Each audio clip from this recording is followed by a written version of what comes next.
We are ready to rock and roll. Let's bring this month's meeting of Ecophilia to order. Welcome all. I think you're in for a treat. I'm Harvey Webster. I'm Punta, that includes Rich Benz and Dan Best.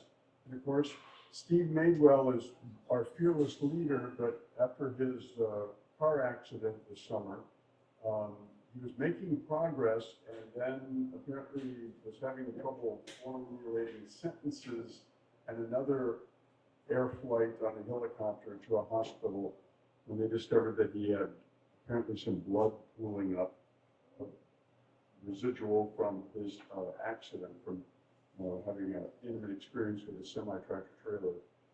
So I think he's doing okay on that, but we wish him well, and he helps, his spirit is with us.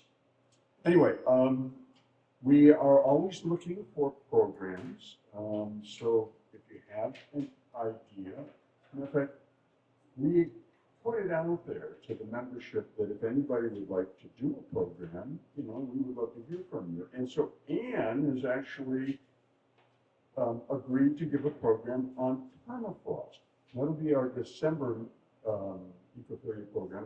All of the programs are going to be held here now at Jolly's Pizza. So make sure that you put that in there. We are trying to put together there's a great idea that Rich had, and that was, could we do occasionally a celebration of some of the scientists and the remarkable people that have actually been part of Ecophilia. And one of the names that came to mind was Bruce Latimer, who we just lost this last summer. And I've had a couple conversations with Scott Simpson. I don't know if this is going to coalesce in time for November, but we'll make sure that does happen, and it should be a great celebration, talking about the scientific legacy. And that we know that in the future we also want to pay homage to Peter Pesch, who was our fearless leader for so long. So those things are coming up. There's going to be lots of exciting programs coming, so just stay tuned. This program, however, today is total serendipity. So we had a wonderful program that Larry Sears gave us a tour of ThinkBox, this remarkable makerspace on the Case Western Reserve University campus, and a place where engineers can come, folks from the campus, as well as folks from the community, bring their ideas, and there are the 3D printers, and there are all of the other tools that you might need to actually make your idea come to life. And so we were having this grand tour and presentation, hearing about its heritage, and as we were having the tour, we were going down, and we met Grace. Grace was sitting there, and Grace was giving us all of this information about this new initiative, CLEANR, and a wonderfully creative way of dealing with a major, major problem in the environment today, and that is microplastics. And so when we were thinking about that would be a really good program. And so we reached out to Grace. I'd love to say we reached out to her months ago. This might have been a couple of weeks ago, or maybe less. And fortunately, she said she'd do it. So anyway, I'm going to let her get into all the details, but Grace Nemer, that's the person, is head of product testing at CLEANR, a graduate of Case Western Reserve University with a BS in mechanical engineering, class of 24. Grace has been with CLEANR for over 3 years, first as a part-time contributor during her undergraduate studies, and now full-time post-graduation. Her work has spanned original design validation, prototype testing, manufacturing partnerships, customer rollout, and university collaborations to measure real-world performance. She has been deeply involved in every stage of CLEANR's product development journey, from early 3D printed prototypes to consumer-ready manufacturing. She's passionate about using engineering and collaboration to address environmental challenges, and is excited to share the story of CLEANR's origins, innovations, and future vision. And with that, Grace Nemer. Thank you. Oh my goodness. Thank you, everybody. Can you all hear me okay if I stand roughly here? Yeah. Perfect. So as I was introduced, my name is Grace. I am an Ohio native. I grew up about 45 minutes south of here in Hudson, Ohio. I went to Seton Catholic School for my grade school, and my middle school science teacher is here, so the nerves are on. Then I went to Walsh Jesuit High School. I don't think I have any teachers from there here with us tonight. And then I went to Case Western Reserve and graduated in mechanical engineering. So I want to thank you guys for being here with me today. And I just want to tell you a little bit first about CLEANR's background and then how I got involved, and then I'll dive into the problem and the product a little bit. If at any point you guys have questions, shout them out, raise your hand. I'll try to ask periodically too, just in case you don't want to interrupt. And I have Katie from our team here with us today. She does our marketing and media. She went to school in LA but is from Nashville. So if you guys have other questions too, we'll bring her up to chat. But feel free to find either of us after. So I'm just going to should have thought through that a little bit better. So these are the three CLEANR co-founders. They are my bosses. I have to give them a shout out. The outer two are Chip and David. They were Case Western Reserve students in mechanical and aerospace engineering and then biomedical engineering.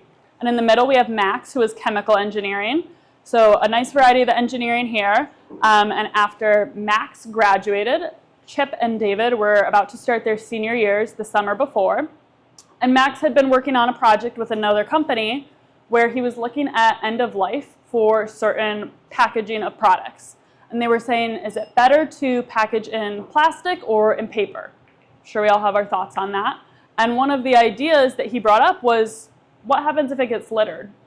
And that kind of leads you down the rabbit hole of plastic trash in the environment, and then what happens to it?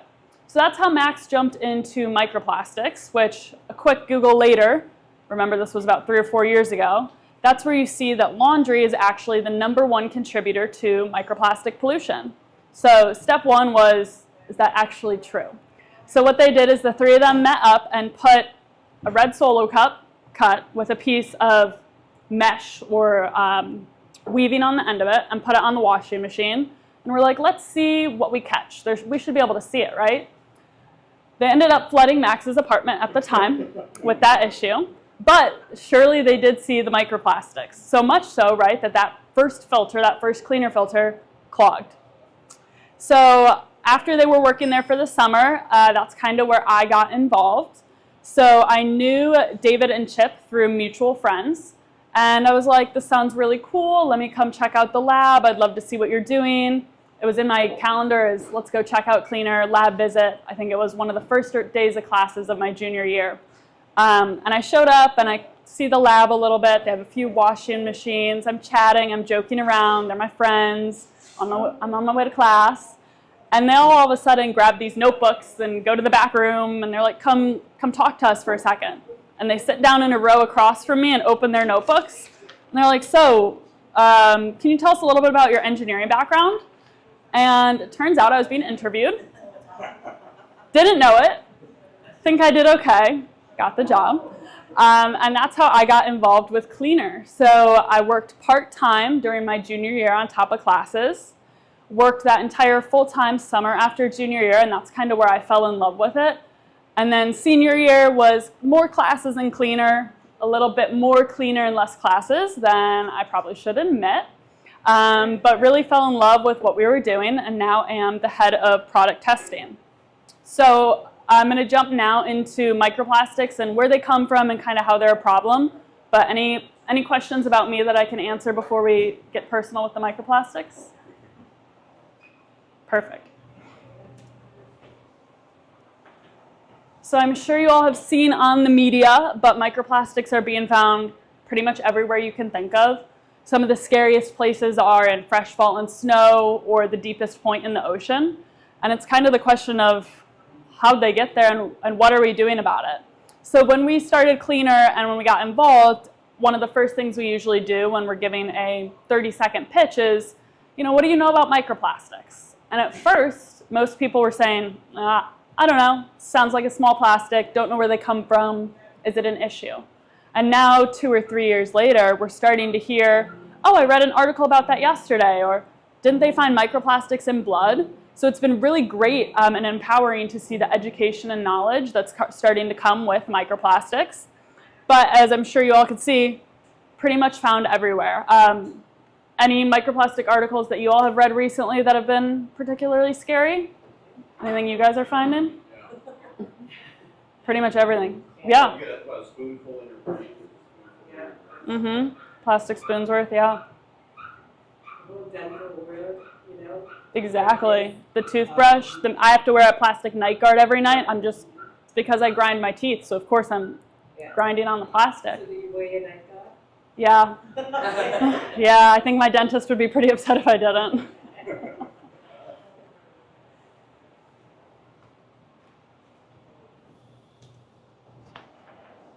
So after they're seeing that these microplastics are everywhere, the question is, well, where are they coming from? And this is a bit of a simplified diagram, so I'm sure we're going to have some questions and talking points. But every time that your clothing is washed, it can release anywhere from 700,000 to over 1 million individual microplastic and microfiber particles. One good way to picture it is thinking about your dryer lint filter. All that stuff you have to scrape off are microfibers. And with 60 to 70% of our clothes these days being made of plastic, a lot of what's coming out is microplastics. Washing machines have filters by their pumps that are big and meant to catch coins or buttons, but these plastic fibers right now have nothing to stop them. So much so that laundry has become the top contributor to all microplastic pollution. And a lot of the different places that I just had up on the previous slide, not only are they finding microplastics, but they're finding microplastic fibers. So it's not just tiny balls of plastic or a sharp edge of plastic, it's the fibers, just like, I can see them almost on the sweater I'm wearing, just like the clothes we're wearing. So what happens then is all of the water from your washing machine goes down the drain. Of course, this water is moving around, it's turbulent, not great because these plastics and fibers could break off even smaller. So that's one of the key reasons to catch them at the source. And they end up in wastewater treatment plants, or if you have your own septic system. Does anyone here have septic or well? Oh, doesn't seem like it. But if you have a septic system, they're going to end up in there. And the primary way that these water treatment plants or septic system handle the stuff in it is just separation. So that can end up in two ways, right? These particles are lightweight, and some of the plastic has a lighter density than the water, so it'll end up floating or staying moving around in that fluid, which we can look at the top of our diagram there. That's where the light fibers go on the top right, but they'll just end up going out with the water. There's not really somewhere to catch them. These wastewater plants aren't really equipped for microplastics. That wasn't in the design whenever that happened. So they're ending up in our rain, in our drinking water, in the ocean, and they're ending up in the marine life, which is the most prominent part because that's the start of the food chain. Then the birds eat them, we eat the fish directly, and that's a whole slew of possible medical risks that aren't fully developed yet because of how new of a problem this has become. But those heavier fibers that do sink or are filtered out with the sludge or the waste in the sewage, a lot of what that stuff is being used for is fertilizer. So there have been microplastics found in our fruits and our vegetables, probably because they're taking this sludge that they take at the wastewater plant and fertilizing the farmland, which can end up in the fruits and the vegetables and feed for cows and pigs and other farm animals. And that's ultimately how the microplastics are getting to us. So studies suggest that we eat different amounts of microplastics per week. One study suggests up to a credit card's worth or 5 grams of microplastics per week. The exact number is unknown because of how new this is, but I don't think there's been a study yet where they've found a person without microplastics. All of the studies they're doing, they're finding them in every heart they test, in every blood they test, in the breast milk, in the babies.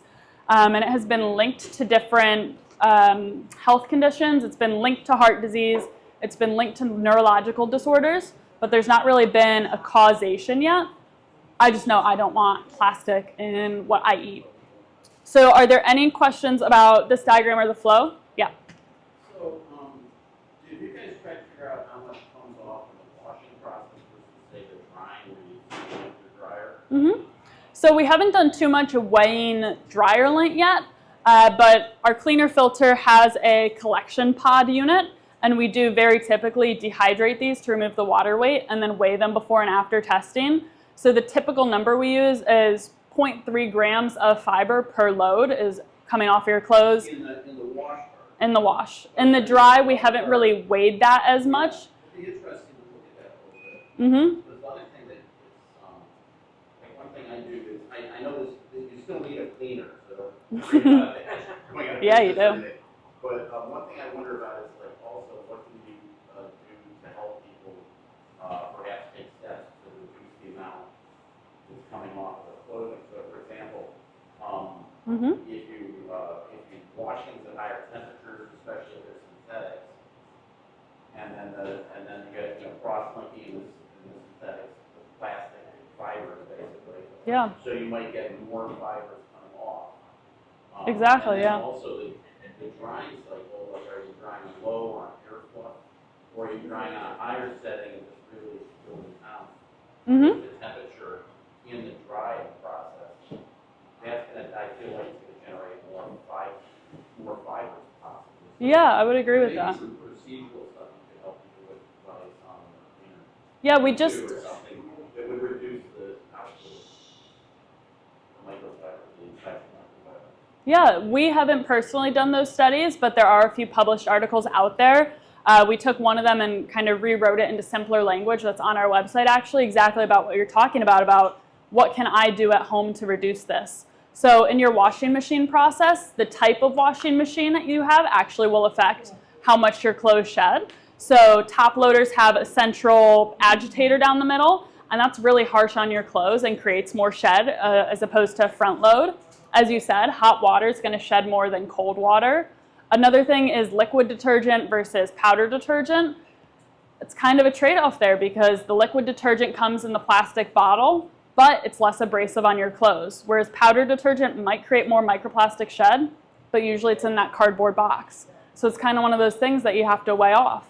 Ultimately, probably get a filter, but those are just a few things to do at home is with the detergent, the wash temp, and then it seems counterintuitive too, but the more clothes you wash at once, some studies suggest that it will actually shed less because there's less room for everything to move around and hit each other. Whereas if you're just washing two things, they're going to interfere with each other a lot and could increase the shed overall. Yeah? Well, you had mentioned that the liquid comes in the plastic container. Mm-hmm. How would that create microplastics? So that... You would think the plastic is captured Mm-hmm. in larger molecules. The container itself could break off into smaller pieces and create microplastics, not microplastic fibers. But it's one of those trade-offs of the people who don't know about the microplastics issue or aren't as well versed are going to think, oh, I'll buy the powder detergent because it's in the cardboard box. That's the environmental decision. But you're not thinking about, but it's going to cause more abrasion on my clothes and it's going to create microplastics. And then another important thing to hit on here too, one of the most common questions we get is, what about my cotton clothes? What about my wool clothes? So we just did some research on that this past week and are starting to find out that a lot of clothes that are marketed as natural materials actually have a lot of synthetic and toxic additives to them. So there's a whole website page on our website that you all should check out that dives into that a little bit. But cotton and wool itself are not the brightest colors, and a lot of our wardrobe even today is pretty brightly colored. And in order for the dyes to stick to this type of fabric, they have to often use chemicals. A lot of our clothes these days, at least some of mine, are waterproof or flame proof. And all of that is a chemical that gets put onto the fiber. So I was reading an article, I think last week, that I thought was super interesting where it said, you know, you think these cotton clothes are better because they're going to biodegrade, but the fibers on them will degrade, but then the toxic coating actually leaches out into the environment. So maybe the plastic fibers are better because at least they hold the toxins onto them. So it's one of those things where there's no good answer. Whether your clothes are plastic or natural with a coating, it's still going to shed this fiber that's ending up in our ecosystem. So those natural clothes are just as harmful, or some people argue even more harmful than the microplastic clothes. And it's expensive to change your entire wardrobe, I will say that as well.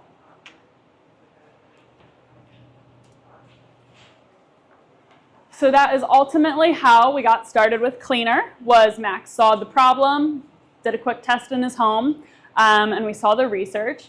So we wanted to figure out the best way for people to be able to capture these microplastics at home. So the first thing is the basic filtration, dead-end filtration. You have your mesh, your filter media, and you have all the water and the particles heading right at it. What happens here is that the water needs to go through this surface, that's my paper, but that's also where the particles are collecting. If you were to filter your laundry like this, you'd probably end up where Max did, and it probably wouldn't work. Drain air, flood, whatever would happen. So then there's cross-flow filtration. That means the water is going to move parallel to the system. So the water is supposed to be able to go here and out here, and particles are supposed to build up. But again, that's not going to last very long. You'd need a lot of surface area for how much water and how much particulate comes out of the washing machine. So then what the founders did was kind of turn to nature for a solution to this, and looked at manta rays and other marine life to figure out how do their gills prevent from clogging. They're taking in water and different particles, some food, some not food. How are they sorting through that? So you can see in this diagram here, we have a manta ray, and you can see the bone structure in the ribs throughout its mouth. And that is how we were able to derive our VORTX technology. So let me grab one really quick so you all can see it.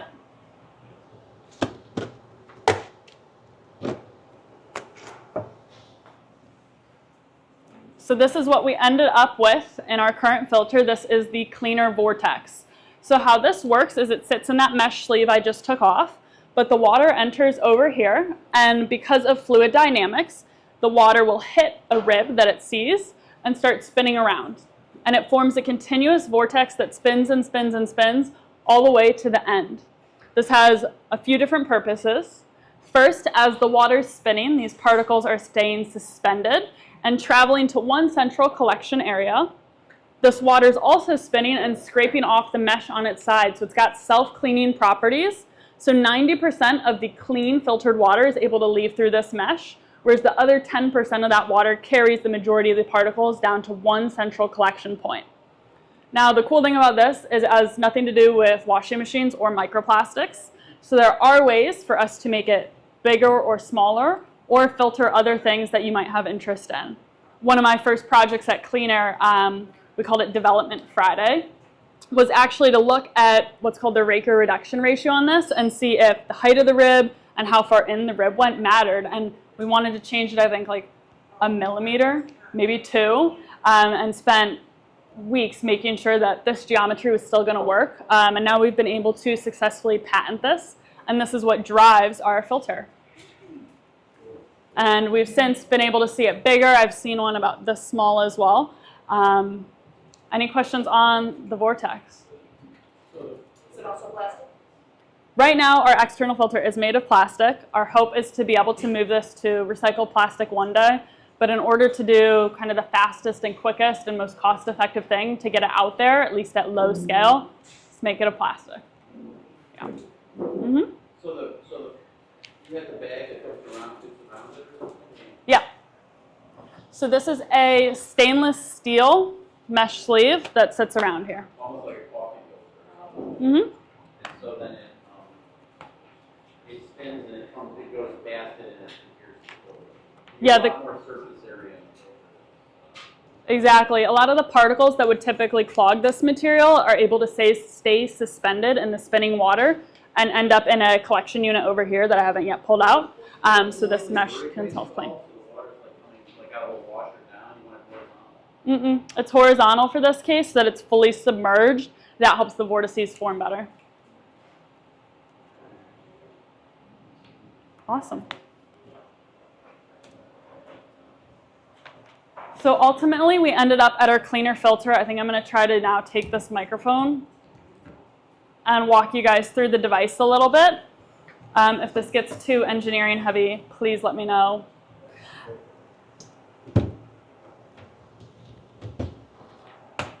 All right, so in order to install a filter like this, what you're going to do is take your existing washing machine drain hose and plug it onto the inlet, and then we'll send you a second hose that you just plug onto your outlet and connect to the drain. So one of the other projects that we had was this inlet size adapter. At first, there's been some legislation in Europe, so that was one of the primary markets. And a lot of European washing machines have the same exact drain hose diameter. Not in the US. Found that out the hard way. So we had to build a specific adapter for them. But these drain hoses are also hard, so they need something squishy to grab onto. So something that we thought was just going to be as easy as a barb on the back turned into an extra part. So that's one of the things that we were able to figure out during the engineering.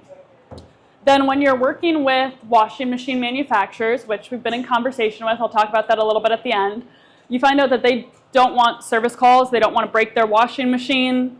The washing machine doesn't need to do any extra work than it's already doing, right? So what we have inside of here is actually a tank so that the washing machine drains into a tank and waits before it faces the filter. So within this device, we have a tank with level sensing and our own pump so that any of the washing machine water is collected, sensed, and then pumped through our filter so that that washing machine pump doesn't see any extra strain. Then once it's finally pumped through the filter using our pump, that's where you're going to end up seeing the VORTX, which sits up here.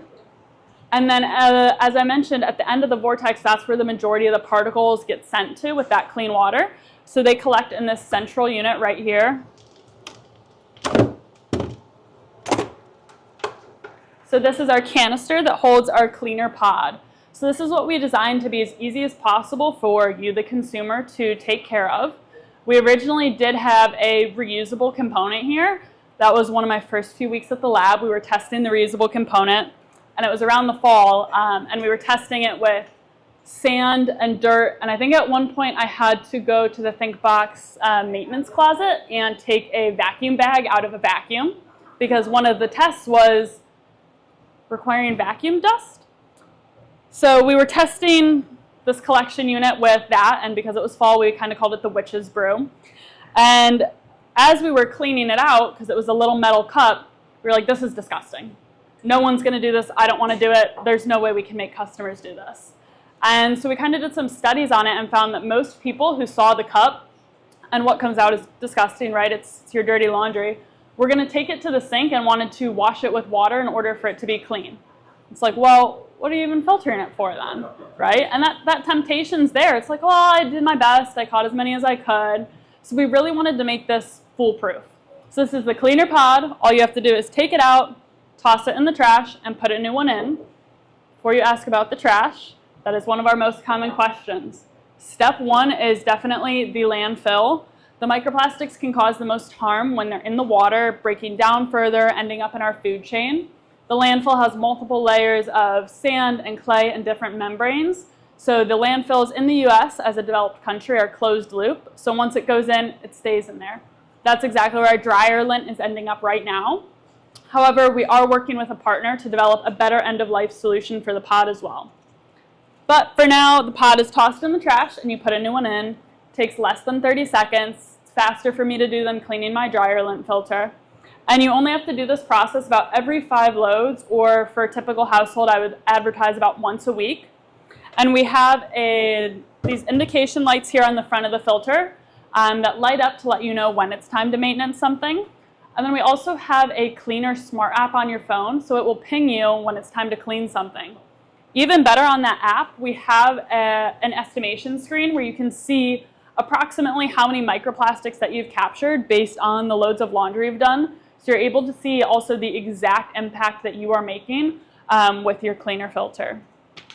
We just celebrated our launch in July, officially here in Cleveland at the Great Lakes Science Center. So as I mentioned, we're based out of Case's campus. Some of you saw our space in the ThinkBox. So it's really great to be supported by the CLEANR Cleveland community here. And our product is now officially for sale in the US. We also just recently launched in a few countries in Europe. And what that leads to is, what's next? So Europe has legislation. France actually passed a bill that wants to require filters like this in all washing machines. Originally, they passed it with the goal of 2025, which hasn't happened. They realized they need to hold on, wait so people don't just drive across the border of France, get a washing machine, and then come home. So they needed to kind of hold on and get up to speed with the rest of the EU, which they are actively working on. And then there are a few US states that are also in talks with some sort of bill or rebate program. Even a bill was introduced at the national level called the Fighting Fibers Act of 2025 that would require something like this. So there's legislation, But there are also washing machine manufacturers. We're in touch with 7 of the 10 largest global washing machine manufacturers to be able to integrate something like this. So when we designed our filter, another thing we thought about is, well, first it needs to catch stuff. Second, you need to be able to use it or want to use it. And third, there needs to be somewhere else it can go. You know, forever it can't just sit outside the washing machine. It needs to become more like a dryer lint filter where you integrate it. So we've actually successfully integrated our VORTX technology into European washing machines, which are tinier than American, might I say. And that's something that we're constantly working on to make our pod last longer, to make this thing work inside of a washing machine. And as we're selling this external filter right now, one of the biggest stats that we can bring to washing machine companies is look at what we've sold already. Look at the people who want this product, who want to make the change. Similarly, we're partnering with universities. So Case Western currently has 5 filters in their STJ dorm, which is by the baseball field, that they've piloted. They're soon expanding. We also have filters at the University of Akron in South Alabama. And it's been really great to be able to see the different professor, but also student involvement. So there are professors at all 3 of the universities that I've spoken with who are trying to use the CLEANR filter or the microplastics captured in some sort of research or their class. University of Akron has a sustainability class, and they're going to have students, it's a project-based class, and students get to pick a project, and 1 or 2 groups is going to do a CLEANR-based project. They're going to start with a survey to see students and Akron community members and their knowledge of the microplastics problem and how they want to tackle it. And then that class is actually going to come visit us at the Think Box as well to see our lab. So it's a great way to kind of bridge the 2 different cities, the 2 different colleges together for one common goal of microplastics. Any questions on the filter? What do you guys want to hear more about on the design and the inside of it? Yeah? How much is the little vacuum bag? Yeah, great question.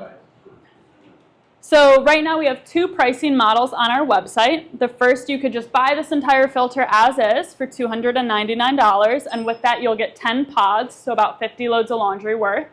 And then after that, a box of 20 pods is $29.99. But we also have a subscription model just to make things more cost effective for you all and also easier, where you can pay $199 to get the entire basic setup of the filter and those 10 pods. And then $35 every quarter without shipping, another box of 20 pods will show right up to you. So it's kind of the perfect combination of the pods are going to show up and you're saving money. And just today or yesterday, Katie, we launched the fall sale. Last night we launched our fall sale. It's called Sweater Up, Shed Down. Thank you. And then, so that subscription model is now $149 instead of $199. And for being here, you can get a 20% off discount code. If you want to buy one today, come find me or Katie after. Save even more than that. So it's like $115 startup. Yeah? Have, in dealing with people that have purchased them and have used them, what issues have popped up? Yeah, great question. So actually, I have our support phone on me at all times. I think Katie has it right now. She's babysitting. But we have our support number on the website. I don't think it's rung 5 times, maybe. One of your members, David Richardson, actually saw us at ThinkBox and then purchased a filter. He lives in the Cleveland area and was a little bit nervous about the install process. We say it takes less than 15 minutes, but our team's young. We're in Cleveland. So we drove on over and were able to actually just check over his installation and make sure it worked smoothly. No issues. I would say the biggest thing is people just call and have questions. They just want to talk. They just want to hear more about the story. We haven't had any major installation malfunctions. I think one of the big reasons for that is, I mean, we all have them in our apartment. Of course, everybody on the team has one, so we tested it out. We actually did our first pilot ever about a year ago because I installed it on my brother's birthday, so September last year, with Pat and Ruth, who are 2 ThinkBox employees. We drove over to their house, sat on the floor in the laundry room, and had them install it following our user guide to get our user guide feedback to see how installation went. And they each ran their loads for a few months at a time just to make sure that we didn't have any issues. There were never any major leaks, never any major issues. And the big thing we learned is just what questions do people have and how can we better answer them? How can we address them better? Do you have a question? Yeah. Have you, so 3 years ago or so, I bought a washing machine and I asked about a filter for microfibers and they didn't have it. Yep. Have you approached appliance sales? A little bit, yeah. So right now it's direct sales on our website. CLEANR as a goal never really wanted to get into manufacturing, right? That's a big undertaking that I'll talk about in a moment. But we've been in touch with a few appliance manufacturers, stores, and then another small model is we had someone reach out to us, I think they're based in Georgia, and they get washing machine service calls. So even talking with them to say, is this something your customers are asking you about? And we've been able to have Maurice put the filter we sent him in a consumer's home who was asking about it as well. Yeah? So it's a plug-in unit, and in that case, the picture that we have here, the washing machine is like off to the side. It's kind of a bad angle. It's almost like this though, where this is the washing machine and there's the counter. Yep, the filter here is sitting on top of the washing machine.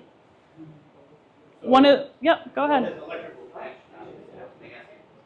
Like how good is it with exposure to water? Like if you put it on the floor next to Great the washing question. machine in their basement or something, and then it floods or whatever. Yeah. How do you guys deal with that kind of issue with the electrical part of it Yeah, great question. So and the pump or whatever? the first part of that was placement. So in this picture, it's on top of the washing machine. You could also put it on top of your counter. In my apartment, mine is actually on the floor. I have a stacked washer and dryer in a closet. And you just have to get the hose behind the washing machine. But in the closet, it was pretty difficult. I had 2 CLEANR team members come over and move the stacked washer and dryer. I could not push them myself. We also had another 1 or 2 customers. They had cabinets next to their washer and dryer, and they drilled a hole in the side of the cabinet just to be able to run the tube in. So their filters are actually hidden away in their cabinet next to it. In terms of testing for water, there have been kind of 2 main ways that we've done a lot of our testing over the past 2 years. The first is in talks with washing machine manufacturers. They all have their own tests that they think are the most important tests. So one of them includes pet hair. So we had to call up a pet groomer and get bags of dog hair, which for poor Chip, who's one of our co-founders, he's allergic to pet hair, and he still sneezes every time he comes into the lab. But it's one of those things where can our pump handle pet hair? So we've done all of that sort of testing. And then in order for our manufacturer to make this product, we had to go through, there are different certifications here on the bottom of the box. Yep, UL, I forget what a lot of them are named, but yeah. And to your point, when we started manufacturing, we're manufacturing right now in China. Obviously, we'd love to bring that to the US, but when we were setting up, that was the fastest thing that we could get moving.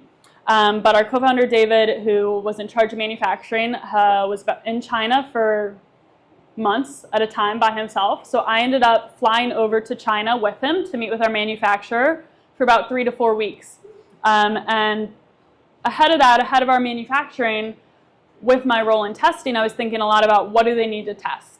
So for example, on our pump, we need to test that it's compatible with hair. We need to make sure that if it doesn't see water and it dry runs for a certain amount of time, it'll be okay. We need to make sure if it has the wrong power, it's okay. We need to make sure it can pump water on and off for this amount of time. All these sort of performance testing, but also lifetime testing. You know, is this product going to last for 10 years? So when I went to China, I was actually able to see a lot of this testing in person. I saw the filter on the assembly line, and there are multiple checks that happen as it's assembled to make sure it's put together correctly. I saw our component lifetime testing. We also had a lab where we're doing full filter lifetime testing, so just running water through that for an absurdly not a long time, right? And making sure that it's going to hold up to all of that different elements that it could face.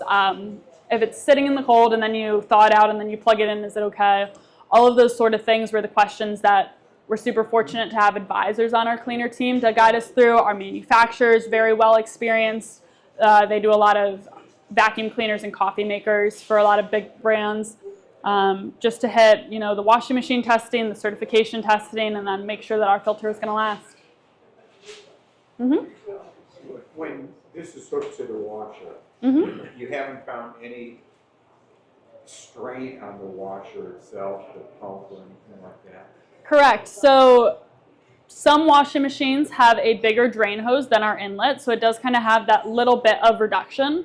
But because we're draining into the tank, it's not much strain. And for a lot of homes, they're reducing actually the head that the washer pump has to do based on where they place their filter. So for example, my filter's on the floor. So my washing machine pump is probably doing less now than it was when it was pumping up to the drain.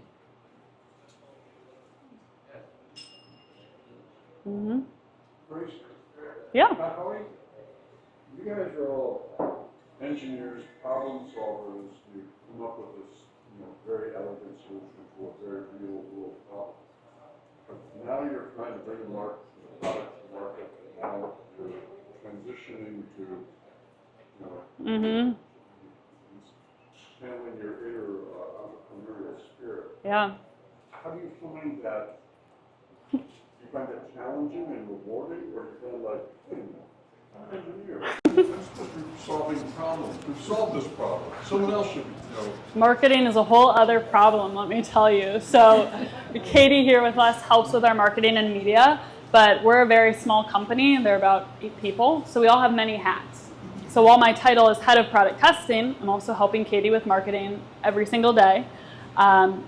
The way that I look at it is with the testing, I was taking my engineering brain and looking at our data. So our flow rate data, our pressure data, our performance data, and I'm just looking at ad data. I'm seeing how our different ads perform. So we currently have an NPR radio ad running in Cleveland actually, so keep your ears open for that. We're doing our best on Meta and Google and LinkedIn to reach those different audiences as well. Katie, do you want to come talk a little bit about marketing and how we're reaching different people? Give you guys a whole new perspective, engineering and a little marketing. What do we think? Oh, you need your microphone first? No, that's fine. Are you sure? Right here. Brought 2 of us with us today. Hi, my name is Katie. It's really nice to be here with you all tonight. As Grace mentioned, I joined CLEANR. I have a background in film production and screenwriting, so I went to school in California. And one of the co-founders is actually my cousin, Chip. And so he asked me if I wanted to come make a few films for the company as they're getting ready to launch. And so I came down for a couple months, and then they ended up offering me a full-time job, and I took it, and I've been here ever since. So it's been about a year, almost to date.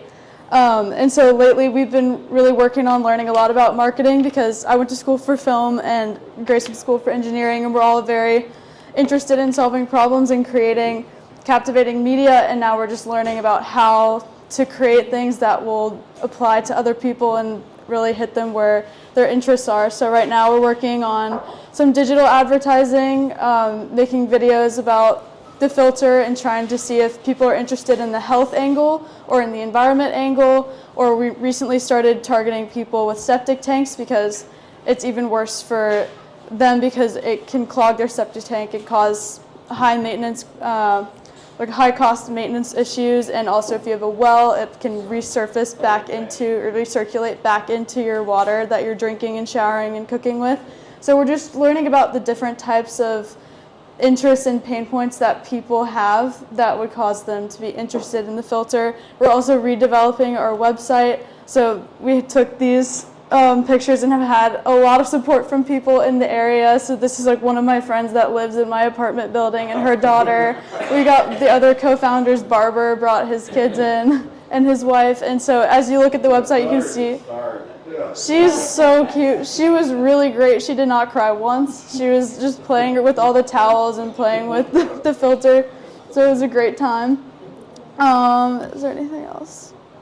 Do you guys have any questions on marketing or creative? If you've looked at our website at all, you've seen videos Katie's made. And Grace is the hand model for all of our videos. So we basically take over the 7th floor of the Think Box on the weekends when we film, and we built, so this is not an actual laundry room, so we built a wall and put sticky tile on it, and then put washing machines in the area, put fake flooring down, fake cabinets, and a fake wall. And we actually rent equipment from a company nearby, so a local Cleveland company, and we get camera equipment, and then all the engineers turn into film crew, and we have a set, we call it like film weekend, It's really fun. We're there on the weekend when no one else is there, so it's quiet. We take over the whole floor. And Grace is usually our hand model. So it's a lot of fun. We've been wearing many hats and learning a lot about different areas of specialty. Yeah. Any questions about that? Yeah.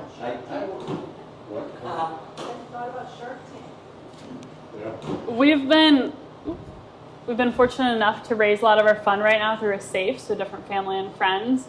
I don't know if Shark Tank is the scale. I would be a little scared personally to go up there. I'm nervous to be up here in front of you all tonight. I don't know how I do up there. You'd be fine. I'm not sure how it would work though, you know. That's right.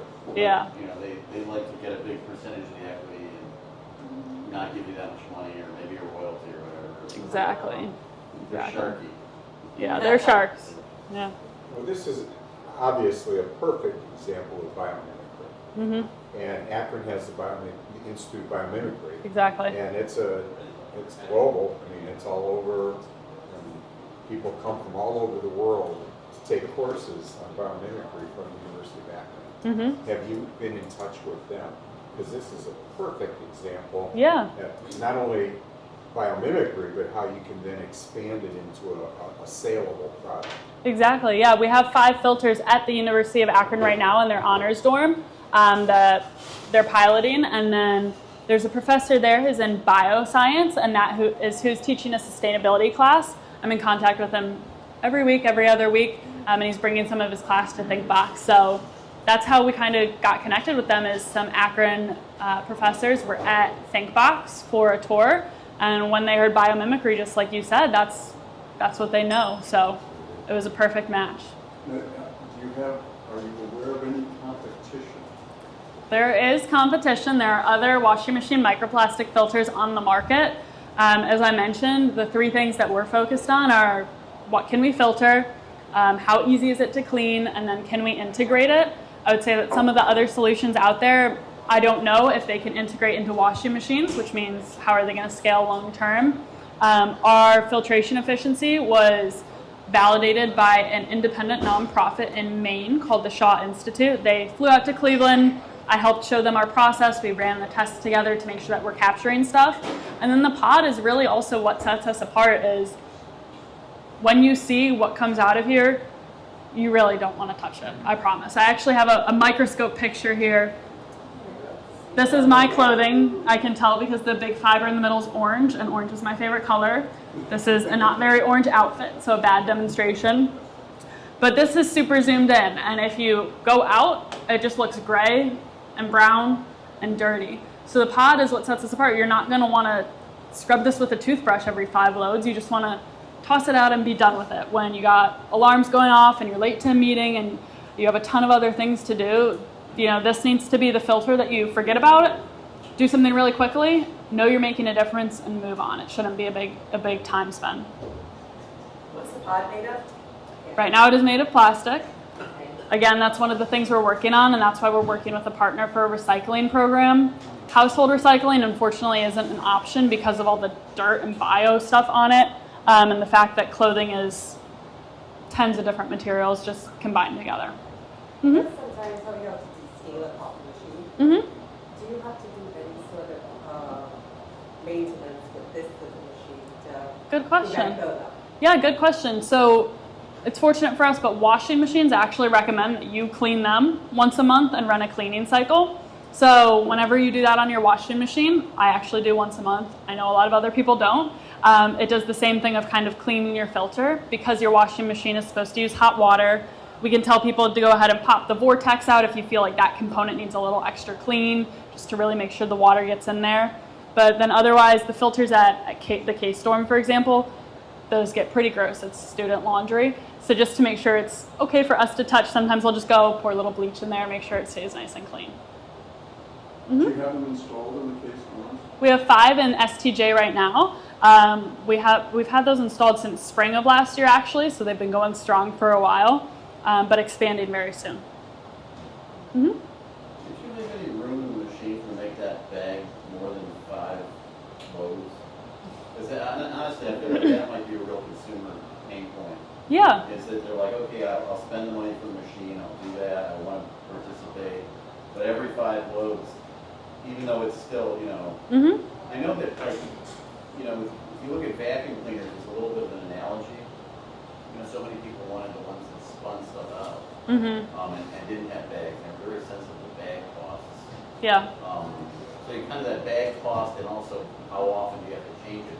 If you engineer the machine with extra room for a bigger bag, is it possible to increase the size of that?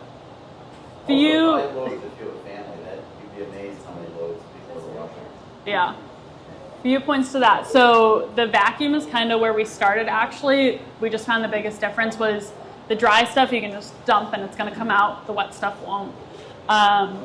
We are working to extend the pod life on our integrated solution. We've actually been able to extend it to closer to 20 loads instead of 5. So that is something we're constantly developing. We do also have a commercial solution. So think industrial washers for hotels. We have a partner in Sweden that currently is using our commercial filter for different hotel applications. We have a specific adapter for them so that they can have a larger pod or collection unit, just with the larger water volumes they're handling. So that's kind of always something in the back of our mind. And with those larger commercial level pods too, that- They're actually sourcing those sourcing themselves, yeah. themselves, Yeah. But the 5 loads also helps with the descaling point of the longer the water and the dirt of your clothes kind of sits in there, you don't want it to build up smell, you don't want it to build up anything else. So kind of that regular maintenance also helps prevent any of that bio that people are worried about. So they're licensing your technology and then they're expanding it on? We also manufactured the commercial filters for them. Yeah, so they purchased them. With the 5 loads, is it 5 loads or when the filter gets full? So with the pod, it's about every 5 loads. It's hard to track when it gets full, and it looks like a thin film on it. But as I mentioned, that 5 load timer, we were originally going to have, you know, an actual sensor for when it gets full, but it ended up always being around 5 loads, and we figured the consistent rhythm would kind of be easier to maintain rather than sometimes it's going to go 6, sometimes it's going to go 4. You know, the testing led us to 5. So What happens if the person just keeps running it? there's a bypass in the filter, so should everything get so clogged, it'll bypass. That way your washing machine hopefully won't drain air. You're just not going to catch any microplastics. Well, I guess that'd be my question. We do small loads. Mm-hmm. We don't have a huge family. So if we rented beyond the 5 load, because our 5 loads is going to be very different than a family with 5 kids, or 4 kids, 5 loads. Well, I mean, does it allow you to run it beyond the 5 loads?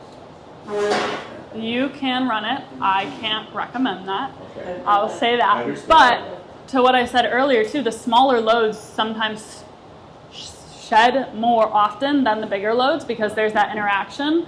So it depends on what you're washing, with what washing machine, with what detergent, with what cycle settings, what your clothes are made out of, if there's extra dirt on them, is there pet hair, where you outside do you have sand, right? There are tons of different factors. So maybe your laundry sheds more than a family of 5 on one specific day. It's kind of hard to tell. But I would say that when you see the pod, you're able to see that it's gray, that it's gross.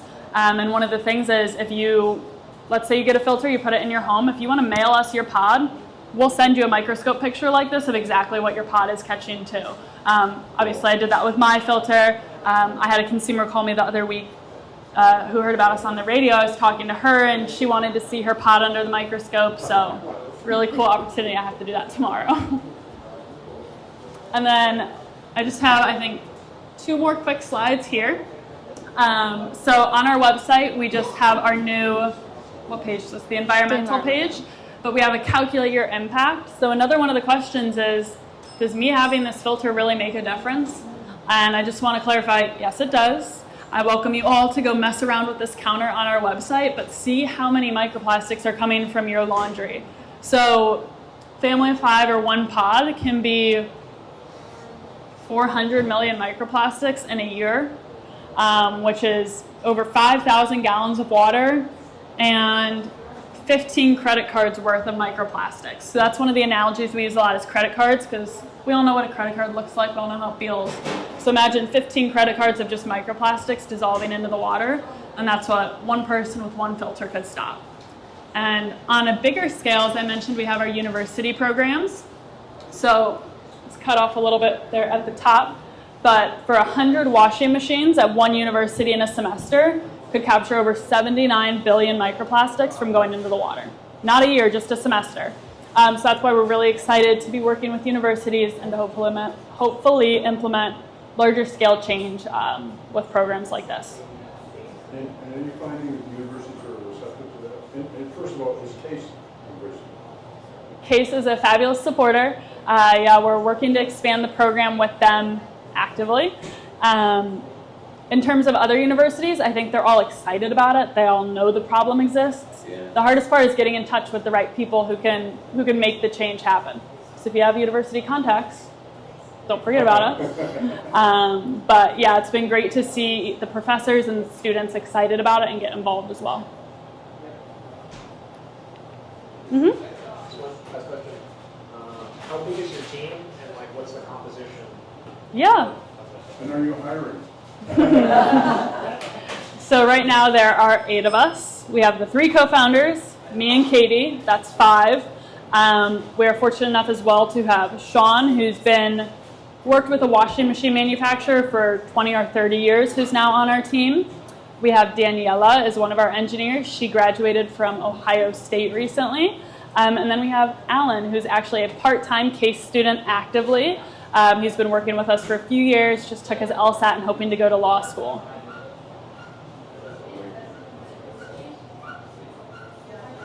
What other questions? Anything else I can answer? Yeah. What if you backwards calculate this? Like if you get like a number on, say, Lake Erie or something, Mm-hmm.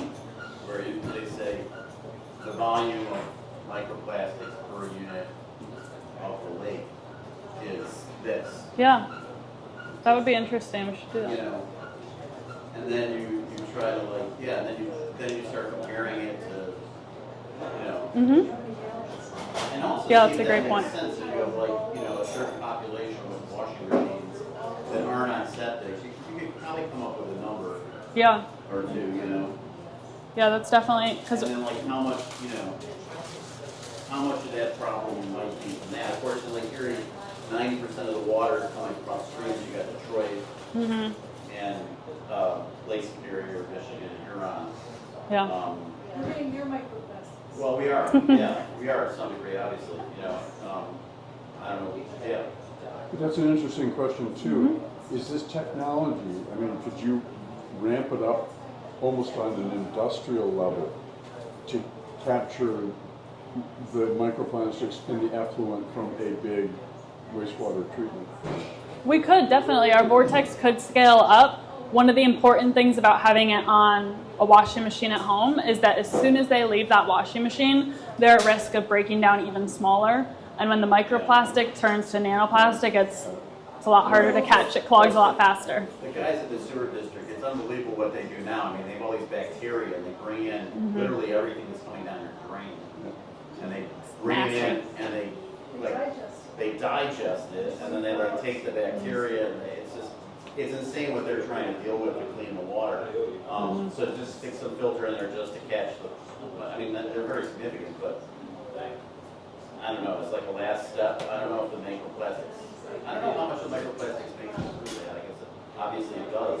It does, It's yeah. in the lake. They try their best, but it's getting out there. And as I mentioned, even if they catch it and it's in this sludge, what is that sludge used for? And when it's put in the fertilizer, then it's put right back out there. Actively redeploying it in the environment. Yeah.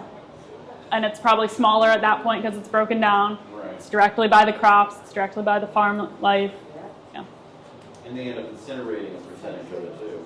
Yeah. So they incinerate it, and then they try to gather the emissions from that, and then they ship some of the sort of like incinerator ash off to landfills.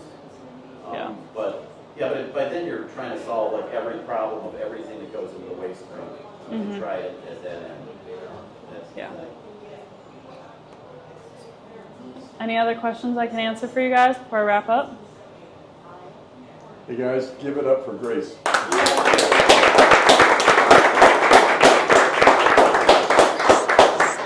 Thank you guys for having us. There are 3 boxes there. Are you Yeah, we selling? have, so as I mentioned, we're expanding at CASE. So we had a few extra filters. Katie and I thought, let's bring them over here, see if anybody wants to buy one today. We're happy to answer any questions you guys have, happy to give out discount codes. I'm happy to give anybody my email or my cell if you guys have any other questions you want to talk through. Thank you for listening. As I said, we love the Cleveland community, we love the case community, and we're so happy you're all a part of it. I'll give this back to you. Those were door prizes.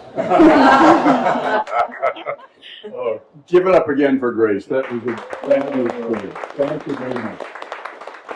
And it's so fun that, we first met her on our tour of ThinkBox, and when we first got that sense of what ThinkBox was all about, and this is the perfect example of, particularly using biomimicry, without also having all of these engineering folks that are coming up with solutions, and then there are all the tools there, so much so that you can create a washing machine environment you can use as a studio on the top floor and take pictures of, compelling families doing the laundry. Anyway, it's all great stuff. Thank you. So thank you all for being here. This is concludes the October edition of Ecophilia, and we hope to see you next month, and we'll be getting the word out on what that program will be. But keep us in mind, and we are now permanently going to this 5 o'clock at Jolly's Pizza, second Thursday of the month. This is our meeting place. It's nice to have adult beverages and pizza available. Anyway, thanks for coming out. Yeah, Take care. it's not that we want to be here, but the pizza is so good. We've decided. Yeah. Thanks.